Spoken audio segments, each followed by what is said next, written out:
दोस्तों याद कीजिए, मैंने ये कहा था आपसे कि अब तक तो योगी आदित्यनाथ बिहार में लगातार रैली कर रहे हैं। 2 रैली के बाद उनके अपने सहयोगियों को लेकर खबर आई थी कि वो नाराज थे कि कैसे हलाल झटका बात कर रहे हैं, बुर्का वाली बात कर रहे हैं, ये बात ना करें, बीजेपी को नुकसान होना हो लेकिन हमें नुकसान हो जाएगा, या तो रैली बंद कर दीजिए इनकी या फिर डाइवर्ट करिए मुद्दा। डाइवर्ट हुआ मुद्दा, लेकिन बोलने के लिए कुछ हो तब ना।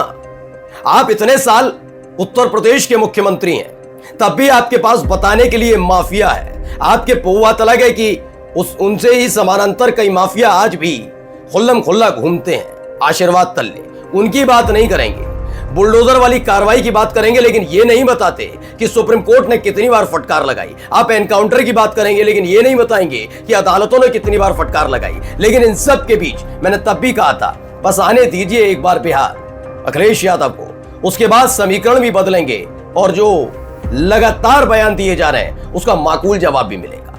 क्योंकि क्या होता है ना, कभी कभी हम बोलते हैं, दूसरे वाले को सुनते नहीं है। जब दूसरा बोलेगा तब पता लगेगा ना हम कितने समझदार हैं। और अब देखिए, वही मोदी जी का एक मीम है, लेने के देने पड़ गए। क्या वैसे ही लेने के देने पड़ रहे हैं? क्योंकि इस बार एक गलती हो गई है, बहुत बड़ी गलती। अब देखिए उस गलती का खामियाजा कैसे पूरी पार्टी भुगतेगी। नमस्कार, मैं हूं प्रज्वल गौतम और आप देख रहे हैं खबर चौक।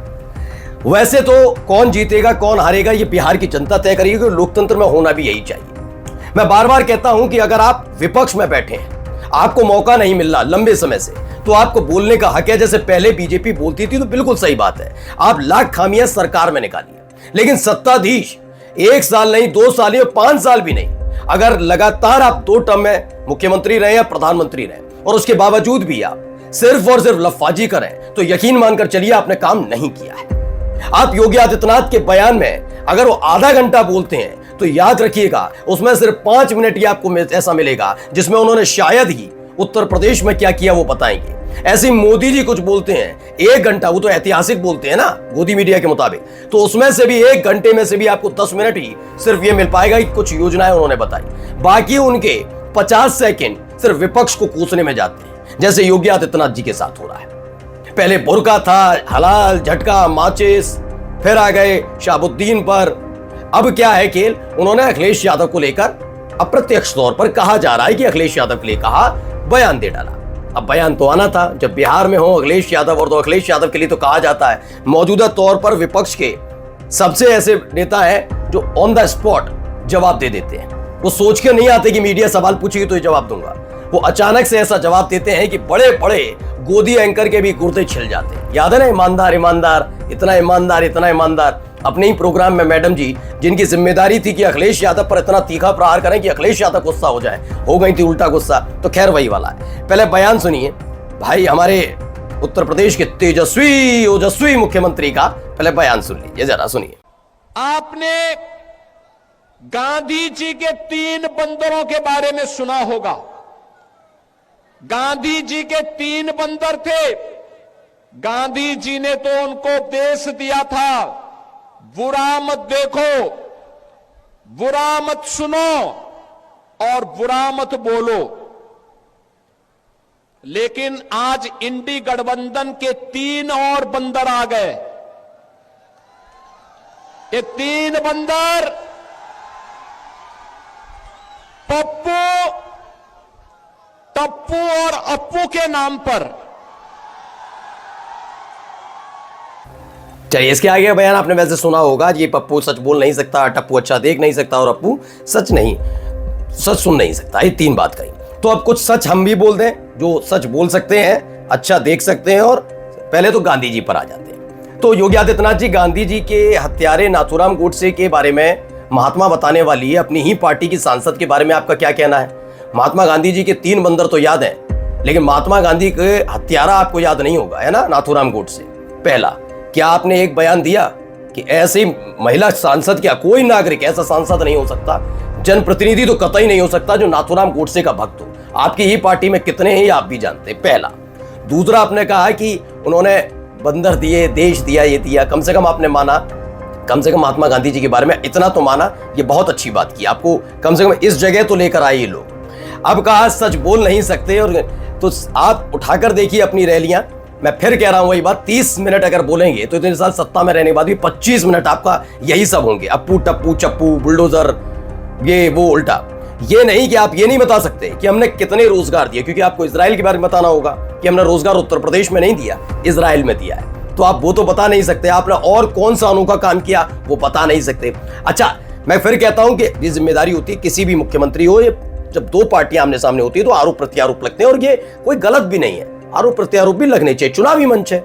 लेकिन इतनी भावनाओं में नहीं बह जाना चाहिए तालियों और ये जिंदाबाद के नारों के बीच, कि कभी कभी ये भूल जाए कि ये लेने के देने भी पड़ सकते हैं। अब जरा सुनिए अखिलेश यादव क्या कहते हैं। वो जो लोग आईना देखकर आते हैं उन्हें हर तरफ बंदर नजर आते हैं, बंदर की टोली में बैठा दिया जाए तो अलग नजर भी नहीं आते हैं।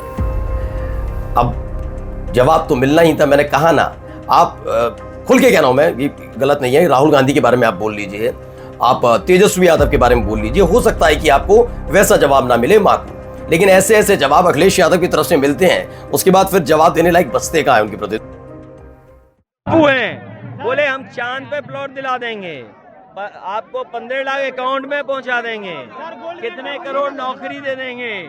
ये अमेरिका से ठोकर खाए हुए लोग हैं, अमेरिका इन्हें डरा रहा है, इसलिए चुनाव में इनके नाकामी पर बहस न हो, इसलिए ये इस तरह की लैंग्वेज कर रहे हैं। इस बीजेपी में बड़े बड़े गप्पू हैं और उनके चप्पू हैं हमारे। उन्होंने गांधी जी के 3 बंदरों से तुलना करी और कहा कि तो वहाँ तो 2 ही हैं, वहाँ तो 2 ही होंगे ना। अच्छा, ये तस्वीर बीजेपी को और चुभी होगी, खासकर योगी आदित्यनाथ को। वजह क्या है कि मैंने आपको दिखाया था कि जब वो शहाबुद्दीन के बेटे उसामा शाह, जिनके नाम पर कोई चार्जशीट, ना कोई आरोप, ना धौंस का लेवल, इतने बड़े बाहुबली का बेटा ना, मैं नहीं कह रहा, कहते तो यही लोग है ना, इतने बड़े बाहुबली का बेटा, ना रंगदारी का कोई मामला, ना डराने धमकाने का मामला, ना गाली गलौज का मामला, ना किसी चीज का मामला, फिर भी इस देश के गृह मंत्री कह रहे थे 100 शहाबुद्दीन आ जाए। मैंने तब भी कहा था जरूरत ही नहीं अब शहाबुद्दीन की, आपके पास आपने तोहफे में दे तो रखा अनंत सिंह, दे तो रखे आनंद मोहन जैसे लोग, तो जरूरत ही नहीं है। खैर, इस देश के गृह मंत्री ने बोला, फिर वो बोल रहे थे नाम ऐसा काम वैसा, जैसा काम होगा नाम होगा वैसा काम होगा, जो भी कह रहे थे, याद है ना आपको, योगी आदित्यनाथ कह रहे थे। उसके बाद क्या तस्वीरें निकलकर सामने आ गई थी, तस्वीरें निकलकर सामने आ गई, हिंदू महिलाओं ने छठ के दौरान उसामा को आशीर्वाद दे दिया। तो ये जहां करने जाते हैं वहां उल्टा कर आते हैं, खेल ही पलट जाता है इनका। अब ये तस्वीर इसलिए पसंद नहीं आई, अखिलेश यादव के ठीक पीछे उसामा शाह पड़े। हाँ, अनंत सिंह को कहो तो वो ललन सिंह, वो क्रांतिकारी साबित करने में जुटे हैं कि कानून का सम्मान किया ना अनंत सिंह ने। सोचिए, एक व्यक्ति पर हत्या का आरोप, मैं कहता हूं दोषी तो मैं भी नहीं कह रहा हूं, हत्या का आरोप, हत्या के आरोप में अगर किसी पर भी लगे तो क्या होगा आप बताइए, जेल होगी नहीं होगी? 4 दिन तक तो आप गिरफ्तार नहीं करते, उसके बाद 4 दिन बाद भी मोदी जी के केंद्रीय मंत्री सामने आकर यह दिखाते हैं कि बड़ा एहसान कर दिया अनंत सिंह ने सरेंडर करके, क्योंकि ये कानून का सम्मान है। लेकिन अगर राबड़ी देवी की या फिर लालू प्रसाद यादव की गिरफ्तारी का आ जाए तो बहुत नैतिकतावादी हो जाते हैं। गलत किया होगा ना, गलत किया होगा ना, इसीलिए है जेल गए हैं। जेल जो जाएगा विपक्ष का नेता, उसने गलत किया होगा, वरना अनंत सिंह, अरे अनंत सिंह पे आरोप है, जेल नहीं जाएगा, स्वागत करोगे मंच पर? ये सोचो, इनकी नैतिकता कानून को मानने, एक चीज मानने वाले लोग नहीं है। कह रहे कानून का सम्मान किया, मान के चलिए कानून का सम्मान नहीं होते तो क्या ऐसे आदमी का गिरवा पकड़, जो कानून का और संविधान का सम्मान न करे, उसे गिरवा पकड़ घसीट के नहीं डाल देना चाहिए जेल में? वो कह रहे कानून का सम्मान किया, एहसान कर दिया अनंत सिंह ने। लेकिन हाँ, अनंत सिंह करे तो क्रांतिकारी, कानून का सम्मान।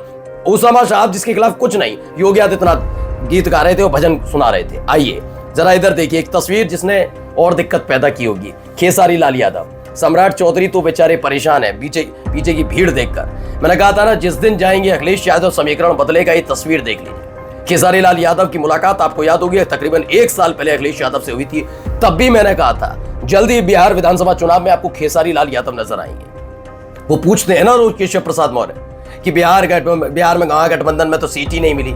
आपको पता भी आपकी गठबंधन की तरह नहीं है कि सिर्फ फुटबॉल चल रहा हो। आपकी पार्टी का एक नेता जो खुद एक राज्य में मंत्री हो, वो आपको चुनौती देने चला जाए, बस ये पेट में मरोड़ थी। खेसारी लाल यादव मुलाकात कर चुके थे और तभी तय हो गया था ये चुनाव लड़ेंगे।